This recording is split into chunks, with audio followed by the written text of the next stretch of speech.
குர்ஆனிலே சபிக்கும் வகையிலே இறங்கிய அத்தியாயம் இது.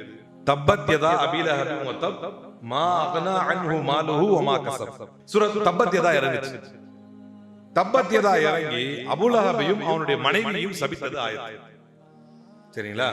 அபூ லஹபுடைய முடிவு எப்படி இருந்துச்சுன்னா, ரசூல் ஸல்லல்லாஹு அலைஹி வஸல்லம் அவர்களின் நோவினை செய்யக்கூடிய அல்லாஹ்வுடைய தூதருடைய மகளை தன்னுடைய ரசூலுல்லாஹ்வுடைய வளர்ப்பு மகளை தன்னுடைய மகனுக்கு கொடுத்திருந்தான். ஒரு வகையில பார்த்தா சம்பந்தி மாதிரி.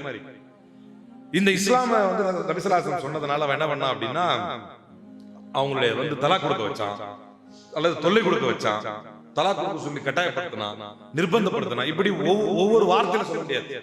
இன் எவ்ரி பாசிபிள் வே, எப்படி எல்லாம் முடியுமோ அப்படிலாம் தொந்தரவு கொடுத்தான் ரசூலுல்லாஹ். அப்போ ஒரு கட்டத்துல ரொம்ப உச்சத்தை அடையும் போது அல்லாஹ் சாபமே பண்ணிட்டான். அபூ லஹபுடைய கைகள் நாசமடையட்டும், அதே மாதிரி வம்ரஅத்துஹு அவனுடைய மனைவியும் நாசமடையட்டும். இப்படிலாம் வந்துருச்சு.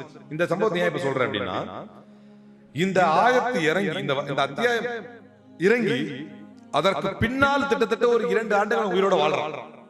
அதுக்கப்புறமும் ஒரு 2 வருஷம் அபூ லஹப் உயிரோட வாழ்றான். இப்ப இது அல்லாஹ்வுடைய வசனம் இல்லை என்பதை நிரூபிப்பதாக இருந்தால் அபூ லஹபுக்கு ஒரு ஈஸியான வாய்ப்பு கிடைச்சது. அது என்ன ஈஸியான வாய்ப்பு அப்படின்னு சொன்னா, சரி, நபிகள் நாயகம் ஸல்லல்லாஹு அலைஹி வஸல்லம் அவர்களை பொய்ப்பிக்கணும், இவர் பொய் தான் சொல்றாருன்னு சொல்லணும் அப்படின்னா நேரா அழகா போய் கலிமாவை ஏத்துக்கிட்டு நான் முஸ்லீம் ஆயிடுறேன்னு சொன்னா இப்ப இந்த ஆயத்து தப்பாயிடுமா இல்லையா? ஏன் தப்பாயிடும்? இம்மையில அவருக்கு நாசம், மறுமையிலே நாசம், அவர் கதை முடிஞ்சு போச்சுன்னு அல்லாஹ் குர்ஆன்ல. இந்த குர்ஆனை பொய்ப்பிக்க வேண்டும் என்று அவர் நினைத்திருந்தால் அவர் என்ன பண்ணிருக்கலாம்? நேரா போய் நான் இஸ்லாத்தை ஏத்துக்கிறேன் அப்படின்னா க்ளோஸ் ஆயிருக்கும். எங்க இதுக்கப்புறம் எங்க இருக்குது? இஸ்லாத்தை ஏத்துக்கிட்டது எல்லா பாவமும் போச்சு. அப்ப இந்த ஆயத்துடைய மீனிங் இல்லாம போச்சு.